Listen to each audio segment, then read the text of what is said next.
بسم الله الرحمن الرحيم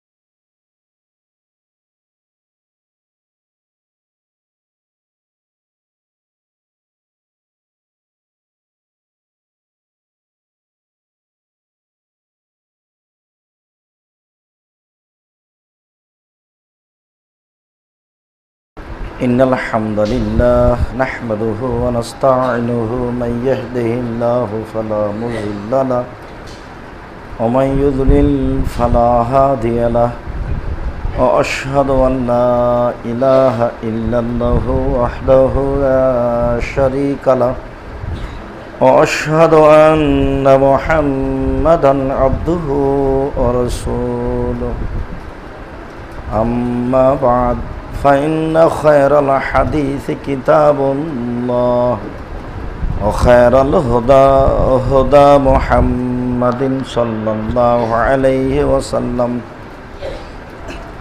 وشر الأمور محدثاتها وكل محدثة بدعة وكل بدعة ضلالة وكل ضلالة في النار.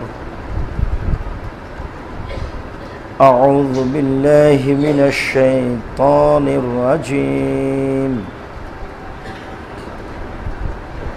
قل هل يستوي الأعمى والبصير أفلا تتفكرون.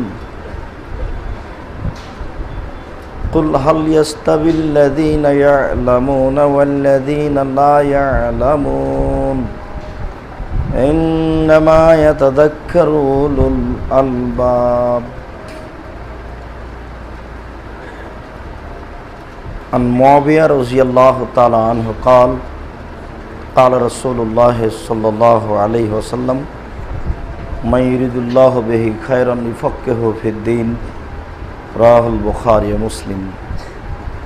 عن أبي هريرة رضي الله تعالى عنه قال قال رسول الله صلى الله عليه وسلم من سلك طريقا يطلب فيه علما سهل الله له به طريقا إلى الجنة وما اجتمع قوم في بيت من بيوت الله يتلون كتاب الله ويتدارسونه بينهم إلا نزلت عليهم السكينة وغشيتهم الرحمة وحفتهم الملائكة وذكرهم الله فيمن عنده ومن بط به عمله لم يسرع به نسبه রাহ মুসলিম। সম্মানিত মসজিদের মুসল্লি, প্রশংসা আল্লাহর জন্য, শান্তি অবতীর্ণ হোক আল্লাহর রাসূলের উপর সাল্লাল্লাহু আলাইহি ওয়াসাল্লাম। আজ জুমার খুতবায় সংক্ষিপ্ত সময়ে বক্তব্যের বিষয় বিদ্যা সম্পর্কে আমরা এক গুরুত্বপূর্ণ তথ্যবহুল বিবরণের চেষ্টা করব ইনশাআল্লাহুল আজিজ। আমরা পূর্ব থেকে অবগত যে বিদ্যা হচ্ছে জাতির মেরুদণ্ড। বিদ্যা দিয়ে আল্লাহকে চেনা যায়, আল্লাহকে জানা যায়। আর মানুষ যখন আল্লাহকে জানতে ও চিনতে পারে তখনই মানুষ আল্লাহকে মূল্যায়ন করতে পারে। আর যখন মানুষ আল্লাহকে চিনতে ও জানতে পারবে না তখন আল্লাহ তাআলা মানুষকে মূল্যায়ন করতে পারবে না। এই জন্য বিদ্যা একান্ত জরুরি। এ কারণেই আল্লাহ তাআলা বলেন ফা'লাম আন্নাহু লা ইলাহা ইল্লাল্লাহ। এই বিদ্যা অর্জন করো যে আল্লাহ ছাড়া কোনো মাবুদ নাই। এটা মানুষের জানা একান্ত জরুরি যে আল্লাহ ছাড়া কোনো মাবুদ নেই। ইহুদি খ্রিস্টানদের অনেক মাবুদ আছে, হিন্দুদের অনেক মাবুদ আছে। মুসলমানও এখন ভুল বুঝে অনেক মাবুদ তৈরি করেছে। অনেককেই তারা জান্নাত পাওয়ার মাধ্যম মনে করে। এ কারণেই আল্লাহ তাআলা বলছেন যে তোমরা আগে এই বিদ্যা অর্জন করো যে আল্লাহ ছাড়া কোনো মাবুদ নেই, এটা যখন জেনে নিবা তখন তোমার পাপের বিষয়টি তার কাছে বলো, অস্তাগফিরলি যামবিক, এখন তুমি তোমার পাপের জন্য ক্ষমা চাও। যখন তুমি জেনে নিবা যে আল্লাহ ছাড়া কোনো মাবুদ নেই, তখন তুমি খালেস অন্তরেই তাকে বলবে যে আমাকে ক্ষমা করো। এ কথাটাই আবু হুরায়রা রাদিয়াল্লাহু তাআলা আনহু বলেন, রাসূল সাল্লাল্লাহু আলাইহি ওয়াসাল্লাম বলেছেন যে যখন কোনো মানুষ পাপ করে, এদা আদনাবা যামবান, যখন কোনো মানুষ কোনো পাপ করে অতঃপর বলে রব্বি আজনাবত, আমি পাপ করেছি, ফাগফিরহুলি, তুমি আমাকে ক্ষমা করো। তখন আল্লাহ তাআলা বলেন আলেমা আব্দি, আচ্ছা আমার দাস দাসী কি জানে, এ দেখেন আলেমা মানে জ্ঞান, আমার দাস দাসী কি জানে যে আন্নাল্লাহু রাব্বান, তার একজন প্রতিপালক রয়েছেন যিনি ইয়াখযুহু, শাস্তি দিতে পারেন, ওয়াগফিরহু, যিনি তাকে ক্ষমা করতে পারেন। আসলেই কি ও এভাবে জানে যে আমার একজন প্রতিপালক রয়েছেন যিনি ক্ষমা করতে পারেন, যিনি শাস্তি দিতে পারেন? যদি ও জেনে শুনে আমাকে বলে থাকে কাদ গাফারতু লাহু, তাহলে আমি তাকে ক্ষমা করে দিলাম। তাহলে জানার বিষয়টি চলে আসলো। তারপর দিন যায় রাত্রি যায়, দিন যায় রাত্রি যায়, কোনো একদিন আবার পাপ করে বসলো। তারপর আবার বলে যে প্রতিপালক আমি পাপ করেছি, ফাগফিরহুলি, তুমি আমাকে মাফ করো। তখন আবারও আল্লাহ বলেন আলেমা আব্দি আন্নাল্লাহু রাব্বান, আসলেই কি আমার দাস দাসী জানে যে তার একজন প্রতিপালক রয়েছেন যিনি শাস্তি দিতে পারেন, যিনি ক্ষমা করতে পারেন? শাস্তি দিতে পারেন, ক্ষমা করতে পারেন, এরকম জ্ঞান থাকার পরে যদি আমার কাছে ক্ষমা চাই তো কাদ গাফারতু লাহু, আমি তাকে মাফ করে দিলাম। দিন যায় রাত্রি যায়, দিন যায় রাত্রি যায়, এরকম কোনো ফাঁকে আবার পাপ করলো। তারপরে বলে প্রতিপালক আমি পাপ করেছি, তুমি আমাকে মাফ করো। তখন তার প্রতিপালক বলেন আলেমা আব্দি আন্নাল্লাহু রাব্বান ইয়াখযুহু ওয়া ইয়াগফিরুল্লাহু, সে কি জানে যে তার একজন প্রতিপালক রয়েছেন যিনি শাস্তি দিতে পারেন, যিনি ক্ষমা করতে পারেন? যদি এটা জেনে শুনে আমাকে বলে থাকে তাহলে আমি তাকে মাফ করে দিলাম। এরকম বিষয়টি যদি তার জীবনে একাধিকবার ঘটে আর একাধিকবার যদি সত্যিকারে আমাকে জেনে ক্ষমা চায়, আমি তাকে ক্ষমা করতে থাকব। কিন্তু আসলে আমি দেখতে চাচ্ছি যে ও আমার কাছে জেনে ক্ষমা চাই কিনা। তাহলে বিষয়টি জানা হয়ে গেল যে জানার বিষয়টি জরুরি। জেনে ক্ষমা চাইলে ভাবগতি ভিন্ন হয়, আর হোমসিখালি ক্ষমা চাইলে ভাবগতি ভিন্ন হয়। যেমন আপনার মাঝাবে মসজিদগুলোতে আসসালামু আলাইকুম রহমতুল্লাহ, আসসালামু আলাইকুম রহমতুল্লাহ, রব্বানা আতিনা ফিদ দুনিয়া হাসানা, কি বিরহমাতিকা ইয়া আরহামার রাহিমিন, বাবে হাক্কি লা ইলাহা ইল্লাল্লাহ, উঠে চলে গেল। তো এটা ক্ষমা চাওয়া নয়, এটা এক ধরনের মজাক করা। তো এটা কি আল্লাহ বুঝেন না? এটা খুব আল্লাহ বুঝেন। মানুষ এরকম ভাবে যত ক্ষমা চাচ্ছে, হংসি খেলে একটা খেয়াল, এটা গতানুগতিক। এই ক্ষমা আর বিনয়ের সাথে ক্ষমা দুইটা এক নয়। আইয়ুব আলাইহিস সালাম বলছেন যে আন্নি মাসানি যুরর ওয়া আনতা আরহামুর রাহিমিন, আমি বড় বিপদে, তুমি বড় দয়াবান। তাহলে এই কথাগুলির ভাব মূর্তি কেমন, ভাবগতি কেমন? আমি বড় বিপদে, তুমি বড় দয়াবান। তাহলে উনি বুঝছেন যে আমি বড় বিপদে, তবে তুমিও বড় দয়াবান। যেমন জাকারিয়া আলাইহিস সালাম বলছেন যে কাদ অহানাল আজম, আমার হাড় হাড্ডি দুর্বল হয়ে গেছে, ওয়াস্তালা রাস ও সাইবা, আমার মাথার চুল পেকে গেছে। তার মানে আমি একজন বৃদ্ধ মানুষ। ও এমরাতি আকের, আর আমার স্ত্রী বন্ধা, বাচ্চা দিতে পারে না, তবে তোমার কাছে দোয়া করে কেউ নিরাশাও হয় না। আমি বুঝে নিলাম যে আমি বৃদ্ধ মানুষ, আমার বাচ্চা হবে এরকম গতি আমারই নাই, আমি একটা অচল মানুষ। আর আমার স্ত্রী সেকাল থেকে বন্ধা, কোনোদিন বাচ্চা দিতেই পারেনি, এখন বাচ্চা দিবে, এটা আবার কি আশা করা যায় একজন বৃদ্ধা মহিলা। কিন্তু ঘটনা হলো এই যে তোমার কাছে চেয়ে যে কেউ নিরাশা হয় না, এটাও যে একটা কথা। আর চাওয়ার বিষয়টি তুমি এমন ভাবে বলেছ যে এই সময়ে চাওয়া যাবে আর এই সময়ে চাওয়া যাবে না, এ কথা বলনি। দিনে হোক, রাতে হোক, অচল হোক, পাপী হোক, গুনাহগার হোক, পতিতালর মহিলা হোক, আর চোর হোক, আর চোরটা হোক, আর চান্ডাল হোক, আর মদখর হোক, আর জুয়াখোর, যেই হোক না কেন পৃথিবীতে, যার নাম মানুষ, সে যদি আমাকে বলে যে আমার ভুল হয়েছে, আমি শুধু এই কথাটা দেখতে চাচ্ছি যে আমাকে জেনে বলে কি না যে আমার ভুল হয়েছে, তুমি আমাকে মাফ করো। আদম সন্তান তো বড় নিমুখ হারাম, রাত দিন আপনাকে বলছি, ও রাত 2টায় টিভি বন্ধ করেছে, ও আল্লাহকে কি চিনবে? ও তো সকাল 8টায় উঠে।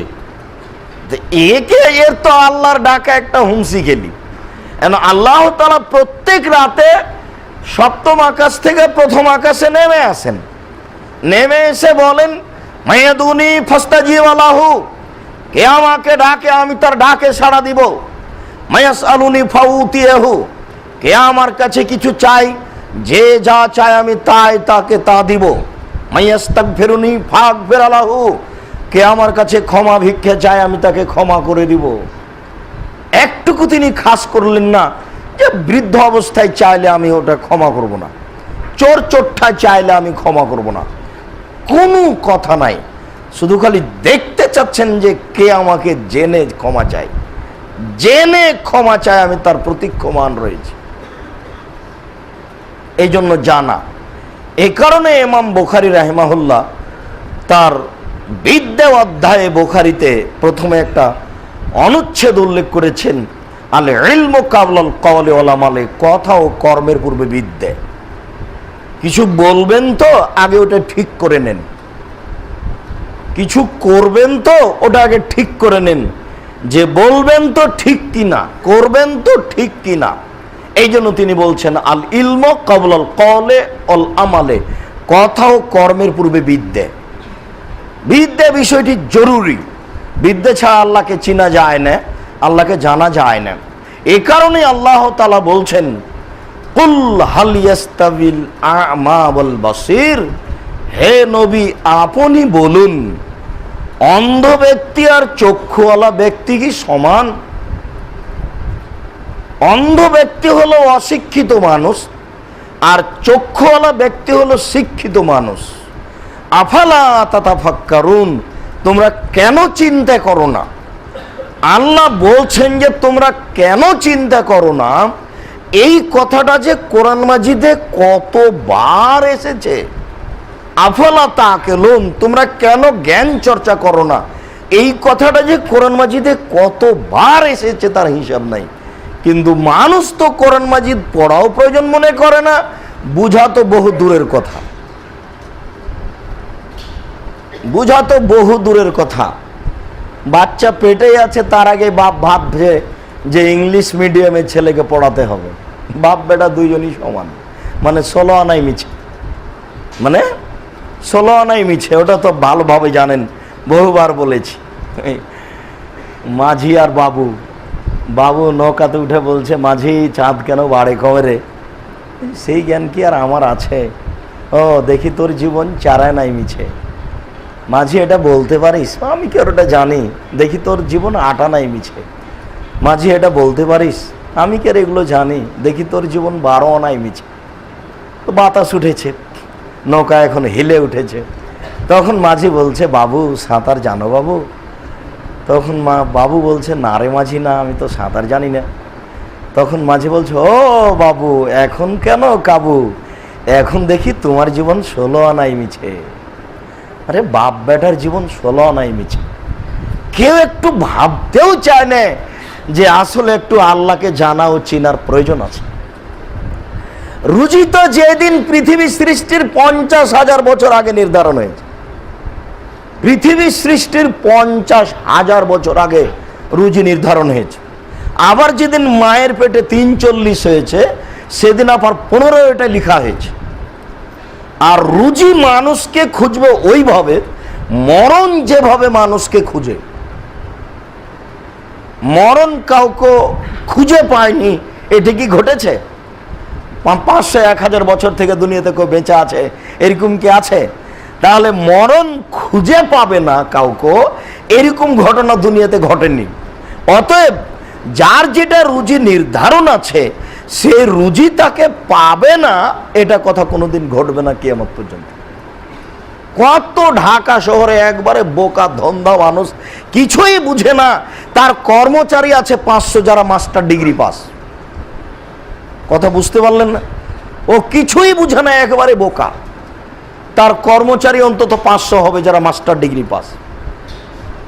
তাহলে বুদ্ধি দিয়ে রুজি হয় না, ওটা তাকদির দিয়ে রুজি হয়। বুঝতে না পারে ওই পেটে বাচ্চা আসতেই বলছে তাকে ইংলিশ মিডিয়ামে ভর্তি করতে হবে, আর না হলে চোর চোট্টা বানাতে হবে। এই কথা আল্লাহ তাআলা বলছেন, কুল হাল ইয়াস্তাবিল্লাযীনা ইয়ালামুনা ওয়াল্লাযীনা লা ইয়ালামুন। মুহাম্মদ আপনি বলুন, যারা লেখাপড়া জানে আর যারা লেখাপড়া জানে না তারা কি সমান? ইন্নামা ইয়াতাযাক্কারু উলুল আলবাব, নিশ্চয় উপদেশ গ্রহণ করে জ্ঞানী গুণী মানুষ। যারা জ্ঞানী গুণী মানুষ বিদ্যা চর্চা করে তারাই উপদেশ গ্রহণ করে, তাছাড়া কেউ উপদেশ গ্রহণ করবে না, এই কথা আপনি বলে দেন। আয়াত কোরআন মাজিদে আছে, কতদিন থেকে আছে? 1450 বছর থেকে আছে। আল্লাহ তাআলা বলেন, ওয়াতিলকাল আমসাল নাযরিবুহা লিন-নাস লা ইয়াকিলুহা ইল্লাল আলিমুন। কত দৃষ্টান্ত আমি পৃথিবীতে পেশ করেছি। তুদ গাছ গরু খেলে গোবর হয়, পলু পোকা খেলে রেশমি সুতা হয়, হরিণ খেলে কুস্তুরি হয়। একই পাতা 3 প্রাণী খেলে 3 রকম হয়। এটা কে করে? আমি করি। কত দৃষ্টান্ত রেখেছি। কয়েকদিন ডিমটা আপনার ওই মুরগির পেটের নিচে থাকলেই বাচ্চা হয়। কে এভাবে পৃথিবীতে মায়ের পেট থেকে বাচ্চা নিয়ে আসলো? কিভাবে এত বড় সূর্য যায় আর আসে, চন্দ্র আসে আর হারিয়ে যায়? কিভাবে পৃথিবী আছে? অনাদিকাল থেকে চলছে, কেউ কেন ভাবে না?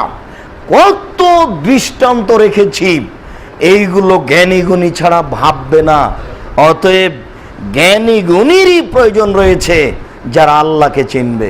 তাই আল্লাহ তাআলা বলছেন, ইন্নামা ইয়াখশাল্লাহ মিন ইবাদিহিল উলামা, একমাত্র যারা জ্ঞানী গুণী তারাই আল্লাহকে ভয় করে।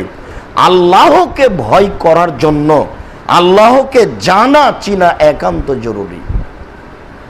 আবু হুরায়রা রাদিয়াল্লাহু তাআলা আনহু বলেন, রাসূল সাল্লাল্লাহু আলাইহি ওয়াসাল্লাম বলেছেন, লাউ তা'লামুনা মা আ'লামু, আমি যেমন আল্লাহকে জানি তোমরা যদি আল্লাহকে চিনতে, আল্লাহর কসম, আল্লাহ রাসূল বলছেন, আল্লাহর কসম, আল্লাহ রাসূল বলছেন, আল্লাহর কসম আমি যেমন আল্লাহকে চিনি তোমরা যদি আল্লাহকে চিনতে তাহলে বেশি বেশি কাঁদতে, কম কম হাসতে।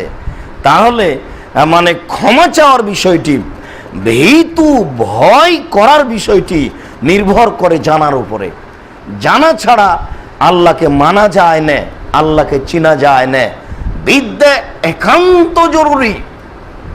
ওই বিদ্যে, যেই বিদ্যা দিয়ে উপকৃত হওয়া যায়, আল্লাহকে চেনা যায়। মহান আল্লাহ বলেন,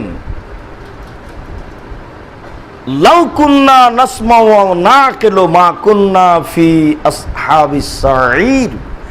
মানুষ যখন জাহান্নামে যাবে তখন বলবে, ওহ, যদি একটু বিদ্যা অর্জন করতাম, একটু যদি আল্লাহকে জানতাম, একটু যদি আল্লাহকে চিনতাম, তাহলে আজকে জাহান্নামের অধিবাসী হতে হতো না। তাহলে বিচারের মাঠেও ওই আপনার বৃদ্ধের বিষয়টি সে সামনে নিয়ে এসে দুঃখ করবে, একদিনও কেন আল্লাহকে চিনলাম না, একদিনও কেন আল্লাহকে জানার চেষ্টা করলাম না, একটু করলে আজকে জাহান্নামের অধিবাসী হতে হতো না। তাই আল্লাহ তাআলা বলেন, শিক্ষিত আর অশিক্ষিত মানুষের পার্থক্য দেখাতে গিয়ে, ওমা ইয়াস্তাবিল আ'মা ওয়াল বাসীর ওয়ালা যুলুমাতু ওয়ালান নূর ওয়ালা যিল্লু ওয়ালাল হারুর ওমা ইয়াস্তাবিল আহইয়া ওয়াল আমওয়াত। চারটে কথা পরস্পর আল্লাহ বলছেন। পৃথিবীবাসীর মনে রাখা ভালো হবে, ওমা ইয়াস্তাবিল আ'মা ওয়াল বাসীর, চক্ষুওয়ালা মানুষ আর অন্ধ মানুষ সমান নয়। ওয়ালা যুলুমাতু ওয়ালান নূর, আলো আর অন্ধকার সমান নয়। ওয়ালা যিল্লু ওয়ালাল হারুর, ছায়ার রৌদ্র সমান নয়। ওমা ইয়াস্তাবিল আহইয়া ওয়াল আমওয়াত, মরা দেহ আর জীবিত দেহ সমান নয়। আল্লাহ তাআলা বলছেন, চক্ষুওয়ালা ব্যক্তি হলো শিক্ষিত মানুষ, আর অশিক্ষিত মানুষ হলো অন্ধ মানুষ। আল্লাহ তাআলা বলেন, আলো হলো শিক্ষিত মানুষ আর অন্ধকার হলো অশিক্ষিত মানুষ। আল্লাহ তাআলা বলেন, ছায়া হলো শিক্ষিত মানুষ আর রৌদ্র হলো অশিক্ষিত মানুষ। আল্লাহ তাআলা বলেন, মরা দেহ হলো অশিক্ষিত মানুষ আর জীবিত দেহ হলো শিক্ষিত মানুষ। বলেন, মরা দেহর কি উপকার আছে? মরা দেহ কি করতে পারে? মরা দেহ কি করতে পারে? মূর্খ মানুষ মানে কিছুই করতে পারে না, শুধু অঘটন ঘটায়, শুধু মানুষকে মেরে বেড়ায়, শুধু জেনা করে বেড়ায়, শুধু তাণ্ডব ঘটিয়ে বেড়ায়, শুধু একে একে মেরে বেড়ায়, শুধু মানুষের টাকা চুরি করে বেড়ায়, শুধু লুটতরাজ করে বেড়ায়। কাজই হলো তার এটা। কেন? ও তো ভালো মন্দ বুঝে না, ও হলো পশু। বালহুমুল আযালু, পশুর চেয়েও খারাপ। তাই তো আল্লাহ তাআলা বলছেন, অতীন, ডমর ফলের কসম, অজাইতুন, জাইতুন ফলের কসম, অতুরে সিনিন, তুর পাহাড়ের কসম, অহাদাল বালাদিল আমিন, মক্কা শহরের কসম, লাকাদ খালাকনাল ইনসানা ফি আহসানি তাকবীম, আমি মানুষকে অতীব উত্তম করে সুন্দর আকৃতিতে সৃষ্টি করেছি। যখন মানুষ আমাকে মানেনি, সুম্মা রাদাদনাহু আসফালা সাফিলিন, তখন আমি তাকে সর্বনিম্নে উল্টা ফিরিয়েছি। তখন মানুষ আর মানুষ নয়, তখন মানুষ হলো পশু, পশুর চেয়েও খারাপ। এই ভাষাটা আল্লাহ উল্লেখ করেছে। পশুর চেয়েও খারাপ হয় মানুষ। পশু দেখবেন আপনারা যারা ওই রাত দিন টিভি দেখছেন, পশুর জায়গাতে দেখবেন যে দুইটা পশু মারামারি করছে, আর একটা পশু ভিতরে মাথা ঢুকিয়ে দিয়ে ওদের মারামারি বন্ধ করে দিল। আর মানুষ দেখবেন একজন যখন আর একজনের সাথে লেগে গেছে, তখন আর একজনকে বলছে, চালা, কি হবে দেখে নিব। কোর্ট কাচারি অফিস আদালত যা কিছু লাগে দেখে নেব, কাজ চালিয়ে যা। বলেন, পশুর চেয়েও খারাপ কিনা? মানুষ পশুর চেয়ে অনেক অনেক অনেক গুণে খারাপ। মানুষ যখন মানবতাকে হারিয়ে দেয়, জ্ঞান বুদ্ধি রাখে না, তখন মানুষ পশুর চেয়েও খারাপ। মুআবিয়া রাদিয়াল্লাহু তাআলা আনহু বলেন, রাসূল সাল্লাল্লাহু আলাইহি ওয়াসাল্লাম বলেছেন, মাইরিদুল্লাহু বিহি খায়রান ইফাক্কিহু ফিদ্দিন, আল্লাহ যাকে ইহকালে কল্যাণ দিব মনে করেন, যাকে পরকালে কল্যাণ দিব মনে করেন, যাকে ইহকালে ধনী করতে চান, যাকে পরকালে ধনী করতে চান, তাকে আল্লাহ জ্ঞান দেন, সেই হয় শিক্ষিত মানুষ। শিক্ষিত মানুষ মানে ইহকালও ধনী পরকালও ধনী। শিক্ষিত মানুষ মানে ইহকালও ভালো পরকালও ভালো। আসলে আমরা বুঝতে পারি না শিক্ষিত মানুষকে। আল্লাহ আমাদের বুঝার তৌফিক দান করুক। আল্লাহুম্মা আমিন। আল্লাহুম্মা সাল্লি আলাইহি আল্লাহুম্মা বারিক আলাইহি। আলহামদুলিল্লাহি ওয়াহদা ওয়াসসালাতু ওয়াসসালামু আলা মান লা নাবিয়্যা বাদা। আবু হুরায়রা রাদিয়াল্লাহু তাআলা আনহু বলেন, রাসূল সাল্লাল্লাহু আলাইহি ওয়াসাল্লাম বলেছেন, মান সালাকা তারিকান ইয়াতলুবু ফিহি ইলমান সাহালাল্লাহু লাহু বিহি তারিকান ইলাল জান্নাহ। কেউ যদি বিদ্যা অর্জনের জন্য পথে নেমে যায়, শিক্ষা অর্জনের জন্য বিদ্যা অর্জনের জন্য পথে নেমে যায়, তাহলে আল্লাহ তাআলা তার জন্য জান্নাতের পথ সহজ করে দিবেন। ও জান্নাতে যাবেই। বিদ্যার পথে নেমে গেলে ও জান্নাতে যাবেই। রাসূল সাল্লাল্লাহু আলাইহি সাল্লাম পরের বাক্যে বলেন, আমাজতামা কওমুন ফি বাইতিন মিন বুয়ুতিল্লাহ ইয়াতলুনা কিতাবাল্লাহি ওয়া তাদারুসুনাহু বাইনাহুম ইল্লা নাযালাত আলাইহিমুস সাকিনা। মানুষ যখন কোন জায়গাতে বসে, মসজিদে অথবা যে কোনো স্থানে বসে জ্ঞান চর্চা করে, কোরআন মূলত তেলাওয়াত করে, পড়ে বুঝে জ্ঞান চর্চা করে, তখন তাদের উপরে তিনটা কাজ হয়। এক, গাশিয়াতুহুমুর রাহমা, সেই জায়গাটা রহমত দিয়ে ঘিরে দেওয়া হয়। দুই, নাজালাত আলাইহিমুস সাকিনা, সেখানে আল্লাহর পক্ষ থেকে নিরাপত্তা অবতীর্ণ হয়। তিন, হাফাতুহুমুল মালায়েকা, চতুর্দিকে ফেরেশতা দাঁড়িয়ে পাহারা দেন, ফেরেশতা সেই জায়গাটাকে ঘিরে নেন। এক, তাদের উপরে নিরাপত্তা অবতীর্ণ হয়। দুই, সেই জায়গাটাকে দয়া রহমত দিয়ে ঘিরে দেওয়া হয়। তিন, সেই জায়গাটাকে ফেরেশতা দিয়ে ঘিরে দেওয়া হয়।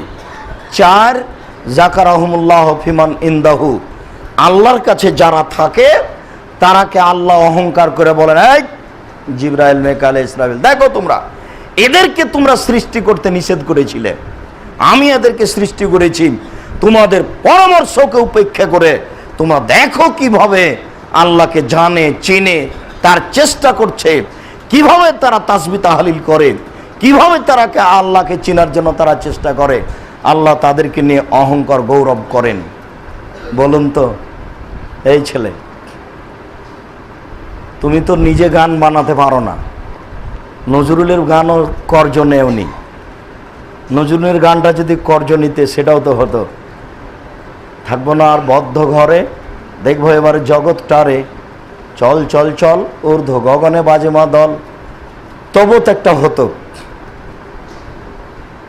অশিক্ষিত ছেলে, তুমি যে ঠাকুরের গান ক্লাসের সূচনায় সম্বলিত বলছো, তুমি কি জানো এই গানের মর্যাদা? এই গানে আল্লাহর মর্যাদাকে ধ্বংস করা হয়েছে,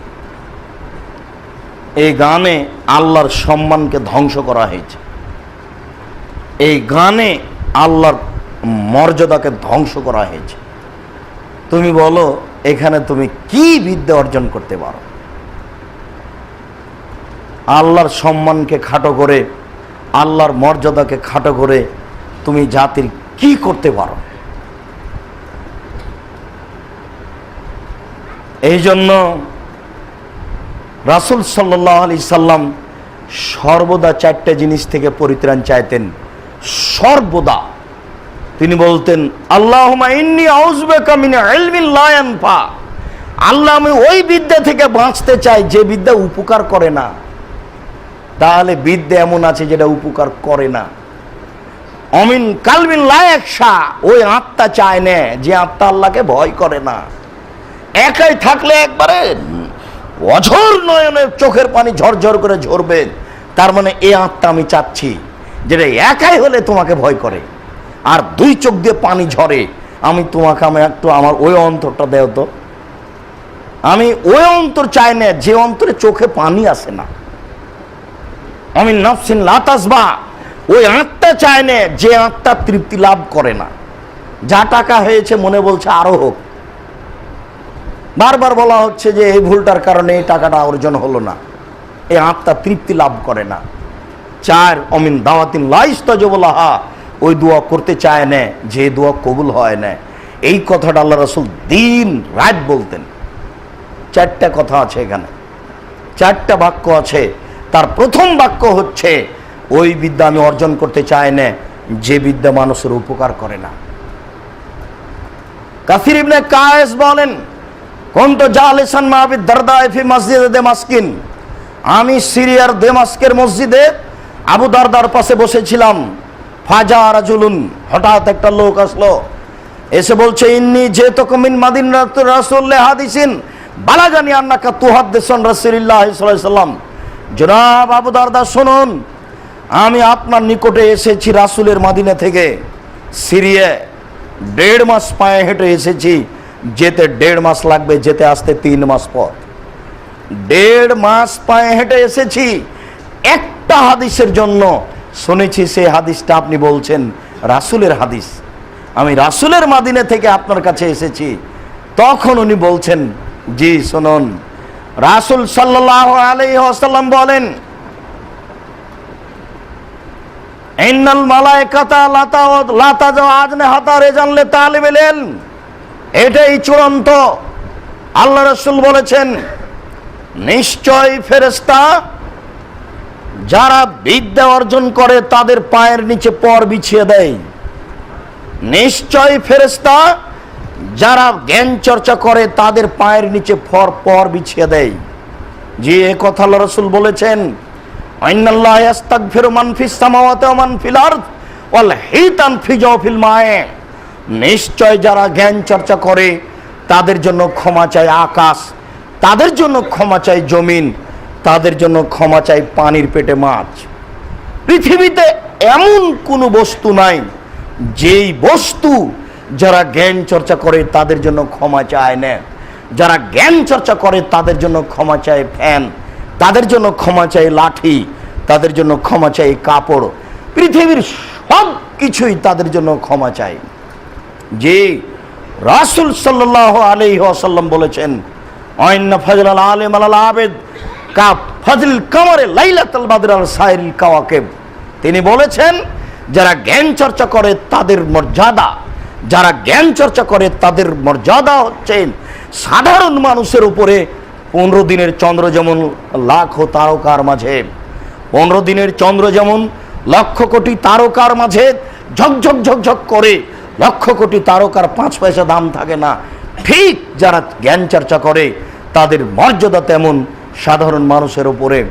যে ঠিক কথা রাসূল সাল্লাল্লাহু আলাইহি ওয়াসাল্লাম বলেছেন, ইন্নামাল উলামা ওয়ারাসাতুল আম্বিয়া, নিশ্চয় আলেমগণ হচ্ছেন নবীগণের উত্তরাধিকারী, নিশ্চয় আলেমগণ হচ্ছেন নবীগণের উত্তরাধিকারী, নিশ্চয় আলেমগণ হচ্ছেন, জ্ঞানীগণ হচ্ছে নবীগণের উত্তরাধিকারী। নবীগণের মর্যাদা রাখে জ্ঞানী মানুষ, নবীগণের অধিকারী রাখে জ্ঞানী মানুষ, ওই মর্যাদার পিছে পিছে যেতে পারে জ্ঞানী মানুষ। এই কথা আবু দারদা রাদিয়াল্লাহু তাআলা আনহু বললেন। একটি হাদিস শিক্ষা করার জন্য তিনি চলে গেছেন রাসূলের মদিনা থেকে আপনার ওই সিরিয়া। আবু দারদা, একটু এই ছেলে, তুমি প্যান্ট পরে আছো টাকনোর নিচে, দাড়ি চাঁচা আছে, তোমার হাতে সিগারেট আছে, তুমিও কলেজে যাচ্ছ, বলো দেখি তোমার পায়ের নিচে ফেরেশতা পর বিছায় কিনা। তুমি ভুল বুঝেছো, এটা বিদ্যা নয়। নারী পুরুষ একাকার হয়ে মানুষ বিদ্যা অর্জন করে, এর নাম বিদ্যা নয়। তুমি ভুল বুঝেছো যুবক, তোমার বোনটা নগ্ন হয়ে ফতোয়া গায়ে দিয়ে কলেজে যায়, তুমি কি মনে করো এর পায়ে ফেরেশতা পর বিছান? এমনটা হতে পারে না, অহেতুক কথা। উমামা বাহিলি রাদিয়াল্লাহু তাআলা আনহু বলেন, রাসূল সাল্লাল্লাহু আলাইহি ওয়াসাল্লামের কাছে পেশ করা হলো 2 জন মানুষের কথা। যুকিলা রাসূলুল্লাহ সাল্লাল্লাহু আলাইহি সাল্লাম রাজুলানে আহাদুহুমা আলিম ওয়াল আখার আবেদ। আল্লাহ রাসূলের সামনে বলা হলো একজন আলেম জ্ঞানী মানুষের কথা, আর একজন আবেদ দিন রাত তাসবিহ তাহলিল জিকির আজকার করে এর কথা। তখন রাসূল সাল্লাল্লাহু আলাইহি সাল্লাম বললেন, শোনো, ফাজলুল আলেম আলাল আবেদ কা ফাজলি আলা আদনাকুম, জ্ঞানী মানুষের মর্যাদা আবেদ মানুষের উপরে, যারা দিন রাত তাসবিহ তাহলিল জিকির আজকার করে তাদের উপরে, কা ফাজলি আলা আদনাকুম, আমার যেমন মর্যাদা তোমাদের ভ্যান চালক মুচি রিক্সাওয়ালার উপরে। এটা কথার কথা বললাম, ভ্যান চালক রিক্সাওয়ালা মুচি, এটা একটা কথার কথা বললাম। মনে রেখো, আমার যেমন মর্যাদা তোমাদের সাধারণ মানুষের উপরে, আমার যেমন মর্যাদা তোমাদের সাধারণ মানুষের উপরে, তেমন একজন জ্ঞানী মানুষের মর্যাদা একজন আবেদ মানুষের উপরে। মানে দুইটার মধ্যে কোনো তুলনাই নাই। যারা জ্ঞানী মানুষ আর যারা আবেদ মানুষ, দুইটার মধ্যে তুলনা করা যাবে না। ঠিক এই তুলনা ওই তুলনার মতো যে আল্লাহ রাসূল বললেন যে কেউ সাগরে আঙ্গুল ডুবিয়ে আঙ্গুলটা উঠাবে, তারপরে দেখবে এই আঙ্গুলে কতটুকু পানি আছে। আঙ্গুলের পানি হলো দুনিয়ার সম্পদ, আর সাগরের পানি হলো জান্নাতের সম্পদ। আঙ্গুলের পানি এবং সাগরের পানির যেমন তুলনা নেই, ইহকালের সম্পদ আর পরকালের সম্পদের কোনো তুলনা নেই। ঠিক একজন জ্ঞানী মানুষের তুলনা আবেদ মানুষের উপরে পেশ করার কোনো সুযোগই নাই। যখনই মানুষ জ্ঞান চর্চা করে তখনই তার মর্যাদা ভিন্ন হয়ে যায়, একেবারে অনেক উপরে উঠে যায়। এই কথা বলার পরে আল্লাহ তাআলা বলছেন, ইন্নাল্লাহা ওয়া মালায়েকাতাহু ওয়াস-সামাওয়াতি ওয়াল আরজ ওয়াস-সামাক ফিল মায়ে ওয়ান নামলা ফি যুহরে ইসাল্লায়ুসাল্লুনা আলা মুআল্লিমিন নাসিল খায়রা। নিশ্চয় আল্লাহ তাআলা দয়া করেন যে মানুষকে জ্ঞান শিখিয়ে দেয় তার উপরে। নিশ্চয় সকল ফেরেশতা ক্ষমা চান ওই লোকের জন্য যে মানুষকে জ্ঞান শিখিয়ে দেয়। নিশ্চয় আকাশ, নিশ্চয় জমিন, নিশ্চয় পানির পেটে মাছ, নিশ্চয় গর্তের মধ্যে পিপিলিকা, সব কিছু ওই মানুষের জন্য ক্ষমা চাই যেই মানুষকে জ্ঞান শিখিয়ে দেয়। কি দিয়ে আপনাকে আমি বুঝাই জ্ঞানী মানুষের কত মর্যাদা? কি দিয়ে আপনাকে আমি বুঝাই জ্ঞানী মানুষের কত সম্মান? কে বুঝবে জ্ঞান কাকে বলে? কে বুঝবে বিদ্যা কাকে বলে? যার জন্য আকাশ ক্ষমা চাই, যার জন্য জমিন ক্ষমা চাই, যার জন্য গর্তের মধ্যে পিপিলিকা ক্ষমা চাই, যার জন্য পানির মধ্যে মাছ ক্ষমা চাই, যার জন্য পৃথিবীর সব বস্তুই ক্ষমা চাই। আপনাকে আমি কি দিয়ে বুঝাই তার মর্যাদা কত বেশি? সুয়েলা রাসূলুল্লাহ সাল্লাল্লাহু আলাইহি সাল্লাম আন রাজুলাইনে, রাসূলকে দুইজন মানুষের কথা জিজ্ঞাসা করা হয়েছিল। একজন ইসাল্লিল মাকতুবা সুম্মা ইয়াজলিসু ইয়ালমু নাসাল খায়রা, একজন মানুষ শুধু ফরজ সালাত আদায় করে, এরপরে বসে মানুষকে জ্ঞান শিখিয়ে দেয়। ফরজ সালাত আদায় করার পরে নফল পড়ে না, তাহাজ্জুদ পড়ে না, ফরজ হলেই বসে মানুষকে জ্ঞান শিখিয়ে দেয়। অপরজন ইয়াসুমুন নাহারা, দিনে সিয়াম থাকে, ওয়া ইসাল্লিল লাইলা, রাতে তাহাজ্জুদ পড়ে। দিন রাত তার এই কাজ, দিনে সিয়াম থাকে, রাতে তাহাজ্জুদ পড়ে। এই দুইজনের মর্যাদার কথা আল্লাহ রাসূলকে জিজ্ঞাসা করা হলো। তখন আল্লাহ রাসূল বলছেন, ফাজলুল্লাযী, ওই ব্যক্তির মর্যাদা যেই ব্যক্তি ইসাল্লিল মাকতুবা, ফরজ সালাত আদায় করে, সুম্মা ইয়াজলিসু, এরপরে বসে পড়ে, ইয়ালমু নাসাল খায়রাত, মানুষকে জ্ঞান শিখিয়ে দেয়। তার মর্যাদা আলাল্লাযী, ওই ব্যক্তির উপরে যেই ব্যক্তি ইয়াসুমুন নাহারা, দিনে সিয়াম থাকে, রোজা থাকে, ওয়া ইসাল্লিল লাইলা, রাতে তাহাজ্জুদ পড়ে। এই দুইজনের মর্যাদা, এই দুইজনের মর্যাদা, এই দুইজনের মর্যাদার কমবেশ কা ফাজলি আলা আদনাকুম, যেমন আমার মর্যাদা তোমাদের সাধারণের উপরে, যেমন আমার মর্যাদা তোমাদের সাধারণের উপরে। এই দুইজনের মান মর্যাদার কোনো হিসাবই দেওয়া যাবে না, একজন থেকে আর একজন কত কম আর কত বেশি। সম্মানিত মসজিদের মুসল্লি, আমি বলতে চাচ্ছিলাম যে যারা জ্ঞানী মানুষ তাদের মর্যাদা কেমন, এবং মূলত মানুষ ওই সময়তেই হক পেতে পারে, আল্লাহকে চিনতে পারে যারা জ্ঞানী। মূলত জ্ঞানী হচ্ছে জাতির মেরুদণ্ড। বুঝতে ভুল করেছি, বিদ্যা কাকে বলে। তাই তো রাসূল সাল্লাল্লাহু আলাইহি সাল্লাম বলেছেন, এর ফলে বিদ্যা উঠে যাবে, ওয়াকসুরাল জাহাল, মূর্খতা বেড়ে যাবে। কথাটা বাস্তবে আমরা বুঝতে পারি না। এখন দেখছি বিদ্যা বেড়ে চলেছে। এই আপনার ঢাকা বেরায়েত পূর্বপাড়ায় 20 বছর পূর্বে যত শিক্ষিত ছিল আজকে তার চেয়ে অনেক বেশি, আমরা এটা মনে করছি। তাহলে আল্লাহ রাসূলের কথার সাথে এটা মুখামুখি হয়ে গেল। আল্লাহ রাসূল তাহলে মিথ্যা কথা বলেছেন, নাউযুবিল্লাহি মিন যালিক। আর না হলে আপনার বিদ্যাকে নাকচ করতে হবে। যেমন 1 মিনিট, যত লোক দাড়ি চাঁচা আছে সবকে একদিকে করে দেন, যত লোকের প্যান্ট টাকনোর নিচে ওদেরকে একদিকে করেন, যত লোকের শোকে যে পুতুল আছে ওদেরকে একদিকে করে দেন, যত লোকের মেয়ে নগ্ন পোশাকে স্কুল কলেজে যে ওদেরকে একদিকে করে দেন,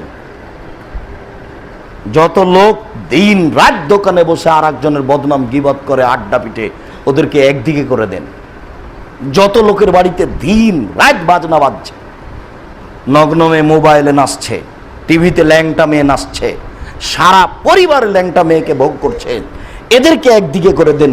এরপরে যে কয়েকজন বাকি আছে এদিকে তাদেরকে একদিকে করেন। এবার আপনার এই বেরায়েতের লোক ভাগ করে নেন যে শিক্ষিত কম না বেশি। আব্দুর রাজ্জাক সাহেব শেষ পর্যন্ত খুঁজেই পাওয়া যাবে কি না, কম বেশি তো দূরের কথা।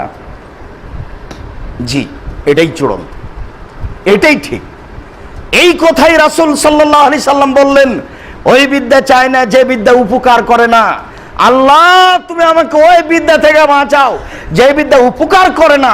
আল্লাহ তুমি আমাকে ওই বিদ্যা থেকে বাঁচাও যে বিদ্যা উপকার করে না। আল্লাহ তুমি আমাকে ওই বিদ্যা থেকে বাঁচাও যে বিদ্যা উপকার করে না। তাহলে মূলত বিদ্যা কোনটা? মূলত বিদ্যা হচ্ছে ইকরা বিস্মে রব্বিকাল্লাযী খালাক, খালাকাল ইনসানা মিন আলাক। আপনি পড়ুন ওই প্রতিপালকের নামে যেই প্রতিপালক আপনাকে শিখিয়ে দিয়েছে। যেই বিদ্যা আল্লাহর নাম দিয়ে সূচনা, আল্লাহর পরিচয় দিয়ে সূচনা, সেই বিদ্যা অর্জন করতে হবে। যেই বিদ্যা আল্লাহ দিয়েই শুরু, মানে আল্লাহকে চিনা দিয়েই শুরু, সেই বিদ্যাই মূলত বিদ্যা।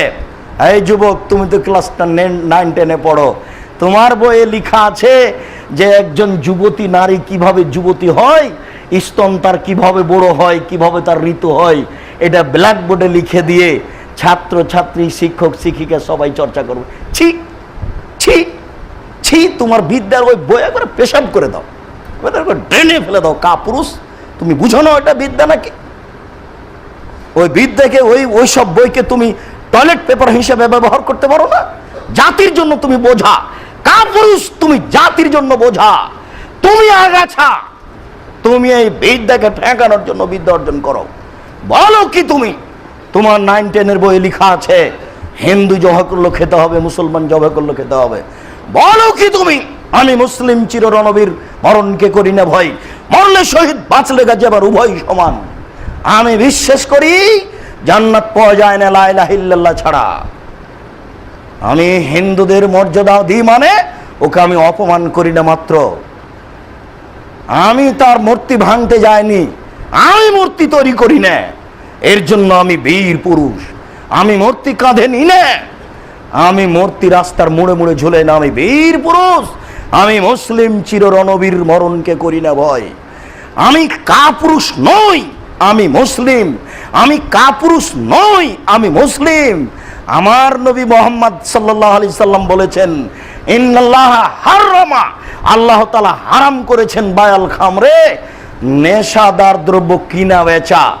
আল্লাহ তাআলা হারাম করেছেন বায়াল মাইতাতে, মরা প্রাণী কিনা বেচা। আল্লাহ তাআলা হারাম করেছেন অল খিনজির, শুকুর শোর কিনা বেচা। আল্লাহ তাআলা হারাম করেছেন বায়াল আসনামে, পুতুল, ছবি, মূর্তি কিনা বেচা। কাপুরুষ, তুমি মুসলমান নও?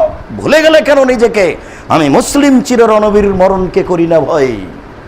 আমার বেঁচে থাকা যতটুকু, মরাও ততটুকু, জেল যতটুকু, সেল ততটুকু, আমি 5 পয়সা জেলের দাম দিনে। বলো তুমি জাতির জন্য আগাছা কাপুরুষ। তুমি বিদ্যা পরিবর্তন করো, এমন বিদ্যা অর্জন করো যে বিদ্যার মোকাবেলায় কোনো অন্যায় টিকতে পারবে না।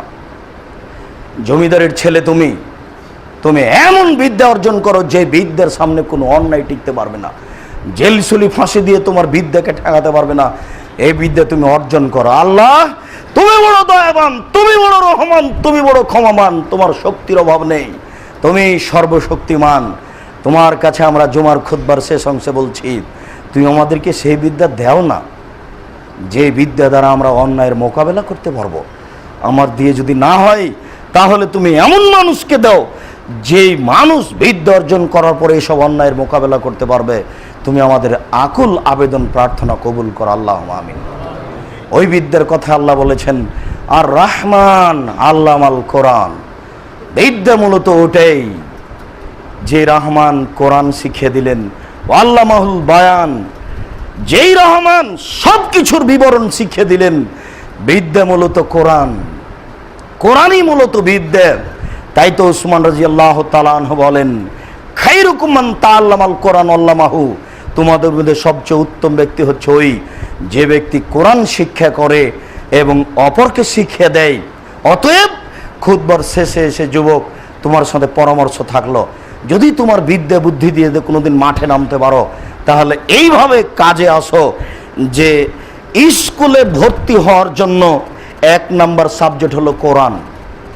যে কোরআনে সবচেয়ে বেশি নাম্বার পাবে সেই বিশ্ববিদ্যালয়ে ভর্তি হতে পারবে, সেই ভিখারুন্নেসা স্কুলে ভর্তি হতে পারবে। এই মাপে আসতে হবে ভর্তি পরীক্ষায়। মনে রেখো, এই স্কুলে সাবজেক্ট আছে কয়েকটা, অঙ্ক, ইংরেজি, আরবি, বাংলা, কোরআন।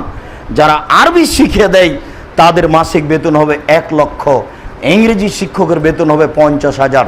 অর্থাৎ অন্য সাবজেক্টের বেতন যা, কোরআন যিনি শিক্ষা দিচ্ছেন তার বেতন হবে তার ডবল, হতেই হবে, তার ডবল হতে হবে বেতন সব সময়। এবং প্রত্যেকটা সাবজেক্ট, যেমন অঙ্ক, এটার নাম্বার হলো 50, এটাই মূল সাবজেক্ট, কিন্তু এর সাথে থাকবে কোরআন, এটা হলো এডিশনাল সাবজেক্ট, এটার নাম্বার 100। মূল সাবজেক্ট কিন্তু অঙ্ক। কেন? ম্যাট্রিক পাস করার পরেও ভাগ করে নিয়েছে অঙ্ক, কিন্তু অঙ্কের নাম্বার হবে 50 আর কোরআনের নাম্বার হবে 100। এটা থাকবেই তার জীবনের শেষ পর্যন্ত। সব জায়গাতে ও সাবজেক্ট ভাগ করেছে ইংরেজি, তার ইংরেজির নাম্বার হবে 50 আর কোরআনের নাম্বার হবে 100। এইভাবে হবে সিলেবাস। দেখো পারো কিনা। জাতির নীতিগতি পরিবর্তন করতে হবে। আগাছা হয়ে বসবাস করার চেষ্টা করিও না। ল্যাংটা মেয়েকে দিন রাত দেখে পরকাল হারানোর চেষ্টা করিও না। এইসব অন্যায় অবিচারকে লাথি মেরে একটা সুন্দর পরিবেশ গড়ে তোলার বিদ্যা অর্জন করো। সর্বশক্তিমান আল্লাহ তাকে বলো, আল্লাহ তুমি তো পারো, আমি অন্তর পরিষ্কার করে বলছি, তুমি আমাকে কবুল করো, এই জাতির অন্যায়কে দূর করার তৌফিক দাও, আল্লাহুম্মা আমিন। আল্লাহ, আমারও খুতবার শেষে আমরা তোমার দরবারে এই আকুল আবেদন রেখে আজকের সংক্ষিপ্ত খুতবা এখানেই শেষ করছি। আমাদের যারা মারা গেছে তুমি তাদের কবরের শাস্তি মাফ করো। আমরা যারা অসুস্থ তুমি তাদের আরোগ্য দান করো। আমরা যারা বেঁচে আছি তুমি তাদেরকে তোমার রাসূলের পদ্ধতি অনুযায়ী চলার তৌফিক দান করো, উপযুক্ত বিদ্যা দান করো। আল্লাহুম্মা আমিন। সাল্লাল্লাহু আলাইহি ওয়াসাল্লাম।